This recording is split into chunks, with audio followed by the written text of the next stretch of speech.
Welcome to a new mini blog. এই ব্লগটা হচ্ছে বাড়িতে আমাদের অ্যাট লাস্ট কল হয়েছে। তো কল হওয়ার দরুন বাবা অনেক কিছু জিনিসপত্র কিনে এনেছে নতুন করে সাজানো গোছানোর জন্য। আর নতুন জিনিস হলে সেগুলো তো খুব ভালো লাগে। হ্যাঁ, আমাদের বাড়িতে সাবমার্শাল তো করাই হয়েছে, আর এই জিনিসগুলো ছিল না, এগুলো নতুন হয়েছে। তো নিউ জিনিস হলে তো এগুলো ভালোই লাগে। তো তাই তোমাদের সাথে শেয়ার করলাম নিজের ভালো লাগাটুকু। এগুলোর জন্য অনেক বছর ধরে আমরা অপেক্ষা করেছিলাম। তো ফাইনালি এটা হয়েছে, ভীষণ ভালো লাগছে। তাই আমি এগুলো একবার করে দেখছিলাম। তো তোমাদের কেমন লাগলো এই ছোট্ট ভিডিওটা আর আমাদের ভালো লাগাটা, সেটা অবশ্যই কমেন্ট করে জানাবে।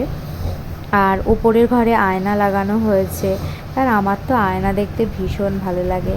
তো এটা ভালো লাগলে অবশ্যই ভিডিওটা সাবস্ক্রাইব, লাইক, শেয়ার, কমেন্ট করে দিও। দেখা হবে নেক্সট ব্লগে।